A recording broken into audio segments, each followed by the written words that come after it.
3 വർഷങ്ങളായി ഏറെ നീണ്ടു നിൽക്കുന്ന റഷ്യ യുക്രൈൻ യുദ്ധം അവസാനിച്ചു, അല്ലെങ്കിൽ അതിന്റെ ആദ്യത്തെ പടി എന്നോളം യുക്രൈനുമായുള്ള വെടിനിർത്തൽ കരാറിലേക്ക് പുടിനും സമ്മതിച്ചു എന്നുള്ളൊരു സന്തോഷ വാർത്തയാണ് ഇപ്പോൾ ലോകം അറിഞ്ഞിരിക്കുന്നത്. ഒരു ദിവസം എണീറ്റപ്പോൾ പെട്ടെന്ന് മനമാറ്റമല്ല, കുറെ വർഷങ്ങളായിട്ടൊരു പുടിന്റെ സമ്മതത്തിന് വേണ്ടി കാത്തിരിക്കുകയായിരുന്നു ലോകരാജ്യങ്ങൾ മുഴുവൻ. അതിനുവേണ്ടി ഏറ്റവും കൂടുതൽ പരിശ്രമിച്ചിട്ടുള്ള ഒരു വ്യക്തി അമേരിക്കയുടെ ഡൊണാൾഡ് ട്രംപ് ആണ്. അപ്പം അദ്ദേഹം വന്നു, അദ്ദേഹത്തിന്റെ ആദ്യത്തെ തന്നെ ഒരു വാക്കായിരുന്നു റഷ്യ യുക്രൈൻ യുദ്ധം, അതുപോലെ തന്നെ ഇസ്രായേൽ ഗാസ യുദ്ധം അവസാനിപ്പിക്കും എന്നുള്ളത്.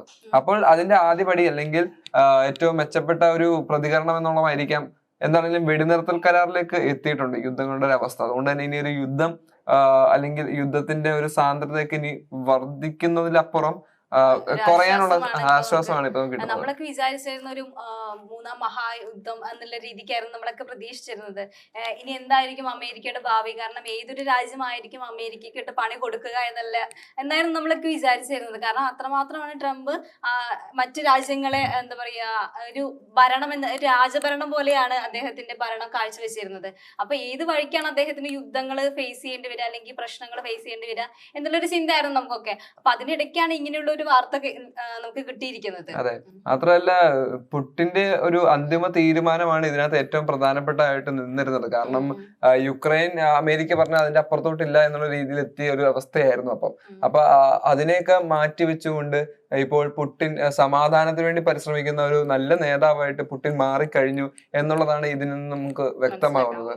അത് മാത്രമല്ല, ഈ ഒരു യുദ്ധം ഇനി നീണ്ടുപോയിക്കൊണ്ടിരുന്നാൽ ഇനി സംഭവിക്കാൻ പോകുന്ന കാര്യങ്ങൾ എന്നൊക്കെ പറയുന്നത് നമുക്കൊട്ട് അക്സെപ്റ്റ് ചെയ്യാൻ പറ്റാത്ത ഒരു കാര്യങ്ങളാണ്. കാരണം ഇപ്പൊ തന്നെ യുക്രൈന്റെ ഏകദേശം 50% ധാതു ലവണങ്ങളും അതുപോലെ തന്നെ സമ്പത്തും അമേരിക്ക ഏറ്റെടുത്ത് കഴിഞ്ഞു. ആ ഒരു സമ്പത്ത് ലക്ഷ്യം വെച്ചുകൊണ്ടായിരുന്നു യുക്രൈനെ അമേരിക്ക ഏറ്റവും കൂടുതൽ സഹായിച്ചിരുന്നത്. അതിന്റെ അതെ, പക്ഷെ അതിന്റെ ഒരു പ്രതിഫലം ഇപ്പൊ കിട്ടിയെന്ന് പറഞ്ഞാൽ ഈ ഒരു വെടിനിർത്തൽ കരാർ ഇവിടെ നിലവിൽ വന്നു എന്നുള്ളത് ഏറ്റവും ഇമ്പോർട്ടന്റ് ആയിട്ടുള്ള കാര്യമാണ്. കഴിഞ്ഞ ദിവസങ്ങളിലാണെങ്കിൽ പോലും ഈ വെടിനിർത്തല് കാരണം, അതായത് അങ്ങോട്ടും ഇങ്ങോട്ടുള്ള യുദ്ധം കാരണം ഒരുപാട് മിസൈലുകളും അത് ഡ്രോണുകളും അങ്ങനെ പലതും ഇരു രാജ്യങ്ങളും അങ്ങോട്ടും ഇങ്ങോട്ടും വിക്ഷേപിച്ചതിന്റെ ഫലമായിട്ട് പല സാധാരണക്കാരുടെ ജീവനോടെ നഷ്ടപ്പെട്ടിരുന്നു. സൈനികരുടെ ജീവൻ ഓൾറെഡി നഷ്ടപ്പെടുന്നുണ്ട്. അത് നമുക്ക് അക്സെപ്റ്റ് ചെയ്യാന്ന് പറഞ്ഞു കഴിഞ്ഞാൽ അതിനെപ്പറ്റി നമുക്ക് അറിയാം. സൈനികരുടെ ജീവൻ നഷ്ടപ്പെട്ടുകൊണ്ടിരിക്കുകയാണ്, യുദ്ധമുഖത്ത് പലരുടെയും ജീവൻ ഇല്ലാതാകും എന്നുള്ളത്. പക്ഷെ സാധാരണക്കാരായ സ്ത്രീകളും കുട്ടികളും അടങ്ങുന്നവരുടെ വരെ ജീവൻ നഷ്ടപ്പെടുന്ന ഒരു സാഹചര്യം ഈ വെടിനിർത്തൽ കാരണം, അല്ലെ വെടിവെപ്പ് കാരണം ഉണ്ടായിട്ടുണ്ടായിരുന്നു. കാരണം എല്ലാവരുടെ സജ്ജമായി ഇരിക്കാനാണ് നിർദ്ദേശം നൽകിയിട്ടുണ്ടായിരുന്നത്. കാരണം അത്രമാത്രം ഒരു യുദ്ധം നമ്മൾ മുമ്പിൽ കണ്ടിട്ടുണ്ടായിരുന്നു എന്ന് പറയാൻ പറ്റും. മാത്രമല്ല, ഈ യുദ്ധത്തില് നഷ്ടപ്പെട്ടു പോയ വസ്തുവകകള്, സമ്പത്ത്, അതൊക്കെ അതിന്റെ ഏറ്റവും പ്രധാനപ്പെട്ട ഈ ഒരു ആണവായുധങ്ങളുടെ വിക്ഷേപങ്ങൾ തന്നെയാണ്. അതിന്റെ ഒരു തിരശ്ശീല ഇട്ടു എന്നുള്ളതാണ് നമ്മൾ ഈ വെടിനിർത്തൽ കരാറിലൂടെ മനസ്സിലാക്കേണ്ടത്. അതും ഒരു മാസത്തേക്കുള്ള ഒരു വെടിനിർത്തൽ കരാറാണ് ഇവർ പ്രാബല്യത്തിൽ കൊണ്ടുവന്നത്. ഇതിനു മുമ്പാണെങ്കിൽ ഗാസയും ഇസ്രായേലും തമ്മിൽ ഇതുപോലെ വെടിനിർത്തൽ കരാറിലേക്ക് എത്തിയിട്ടുണ്ടായിരുന്നു. പക്ഷെ അത് കണ്ടിന്യൂസ് ആയിട്ട് കൊണ്ടുപോകാൻ പറ്റിയില്ല. അതിനുശേഷവും അവിടെ പ്രശ്നങ്ങൾ ഉടലെടുത്തു. ആ ഒരു പ്രശ്നങ്ങൾ കാരണം വീണ്ടും അവിടെ യുദ്ധങ്ങൾ പൊട്ടിപ്പുറപ്പെട്ടു എന്നുള്ള ന്യൂസുകൾ നമ്മളെ ഞെട്ടിപ്പിക്കുകയായിരുന്നു. പക്ഷെ യുക്രൈന്റെയും റഷ്യയുടെയും യുദ്ധത്തിന്റെ മുഖം നോക്കുകയാണെങ്കിൽ ഈ ഒരു വെടിനിർത്തൽ കരാറിന് വളരെയധികം ഇമ്പോർട്ടന്റ് ഉണ്ട് എന്നുള്ളത് നമ്മൾ മനസ്സിലാക്കണം. കാരണം രാജ്യത്തിന്റെ ഏറ്റവും പ്രബല ശക്തിയാണ് ഇപ്പോൾ റഷ്യ. അത് അമേരിക്കയോടൊപ്പമോ ഇല്ലെങ്കിൽ അമേരിക്കയേക്കാൾ മുകളിൽ നിൽക്കുന്ന ഒരു വ്യക്തിയാണ് ഇപ്പോൾ റഷ്യയുടെ പ്രസിഡന്റ് വ്ളാഡിമിർ പുടിനും റഷ്യയും. അതുകൊണ്ട് തന്നെ റഷ്യയുടെ തീരുമാനങ്ങൾ വളരെയധികം സങ്കീർണമാണ് മറ്റു ലോകരാജ്യങ്ങളെ വെച്ച് നോക്കുകയാണെങ്കിൽ. അപ്പൊ അദ്ദേഹത്തിന്റെ തീരുമാനം ഈ വെടിനിർത്തലിലേക്ക് എത്തിയത് തന്നെ അദ്ദേഹത്തിന്റെ തീരുമാനമാണ്. പക്ഷെ ഇനി റഷ്യക്കെതിരെ ഏതെങ്കിലും തരത്തിലുള്ള ഒരു നീക്കങ്ങൾ അമേരിക്കയോ അല്ലെങ്കിൽ യുക്രൈനോ എടുത്തു കഴിഞ്ഞാൽ ചിലപ്പോൾ ഈ വെടിനിർത്തല് അദ്ദേഹം ഒഴിവാക്കാനുള്ള സാധ്യതകളും ഉണ്ട്. കാരണം അത്രത്തോളം രോഷകരമായ രീതിയിലാണ് യുദ്ധത്തിന്റെ ഒരു സാന്ദ്രത നമ്മൾ കണ്ടുകൊണ്ടിരുന്നത്. അതേസമയം തന്നെ നമുക്ക് യുക്രൈന്റെ ഒരു പ്രസിഡന്റ് ഉണ്ട്, വ്ളാഡിമിർ സെലൻസ്കി ഈ പുടിനെ കളിയാക്കിക്കൊണ്ട് രംഗത്ത് വന്നിരുന്നു. അദ്ദേഹം പറയുന്നത് അനുസരിച്ച് പറഞ്ഞാൽ വെടിനിർത്തൽ കരാറിൽ എത്തിയിട്ടും കൃത്യമായിട്ടൊരു നിലപാട് സ്വീകരിക്കാത്ത ഒരാളാണ്.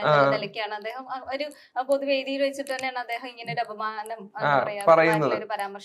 യുദ്ധത്തിന് വേണ്ടി പുടിൻ എത്രത്തോളം സഹകരിച്ചു എന്നുള്ളത് നമുക്ക് കൃത്യമായിട്ട് തന്നെ മനസ്സിലാക്കാൻ സാധിച്ചു. കാരണം അദ്ദേഹം എടുത്തിട്ടുള്ള തീരുമാനം എത്രത്തോളം നല്ലതാണ്. കാരണം സാധാരണ ജനങ്ങൾ ഉൾപ്പെടെയുള്ളവർക്ക് വളരെ ദോഷമായിട്ട് ഭവിക്കാൻ സാധ്യതയുള്ളതിനാൽ തന്നെ ഈ വെടിനിർത്തൽ കരാർ പ്രാബല്യത്തിൽ വരണമെന്ന് പുടിനും ആഗ്രഹിച്ചിരുന്നു. പക്ഷെ യുക്രൈന്റെ സ്വേച്ഛാധിപതിയായ ഒരു നേതാവായിരുന്നു സെലൻസ്കി എന്ന് പറയേണ്ടി വരും. കാരണം കുറെ വർഷങ്ങളായിട്ട് അവിടെ ഒരു എലക്ഷൻ പോലും നടക്കാതെ പ്രസിഡന്റ് ആയിട്ട് വ്ളോഡിമിർ സെലൻസ്കി നിലകൊള്ളുകയാണ്. അപ്പൊ അത്തരത്തിലുള്ള ഒരാൾക്ക് തീർച്ചയായിട്ടും പുടിനെ പരാമർശിക്കുന്നതിനോ ഇല്ല കളിയാക്കുന്നതിനോ ഒരു യോഗ്യതയില്ല എന്ന് തന്നെ പറയേണ്ടി വരും. എന്താണെങ്കിലും ഈ ഒരു യുദ്ധം അവസാനിപ്പിച്ചതിന്റെ ഏറ്റവും നല്ല ക്രെഡിറ്റ്, അല്ലെങ്കിൽ ഒരു വെടിനിർത്തൽ കരാർ പ്രാബല്യത്തിൽ കൊണ്ടുവന്നതിന്റെ ഏറ്റവും നല്ല ക്രെഡിറ്റ് കൊടുക്കേണ്ട വ്യക്തി എന്ന് പറയുന്നത് അമേരിക്കയുടെ പ്രസിഡന്റ് ഡൊണാൾഡ് ട്രംപ് തന്നെയാണ്. അദ്ദേഹം വിജയിച്ചു കഴിഞ്ഞപ്പോൾ ആദ്യം പറഞ്ഞിട്ടുള്ള ഒരു കാര്യവും അത് തന്നെയാണ്. അത് തന്നെ അദ്ദേഹം കൊണ്ടുവരികയും ചെയ്തു, നടപ്പിലാക്കിയിട്ടുണ്ട് എന്നുള്ളത് വളരെ പ്രധാനപ്പെട്ട കാര്യമാണ്. അതുകൊണ്ട് തന്നെ അദ്ദേഹത്തിനാണ് ഇതിന്റെ കയ്യടികൾ കൊടുക്കേണ്ടത്. എത്ര നമ്മള്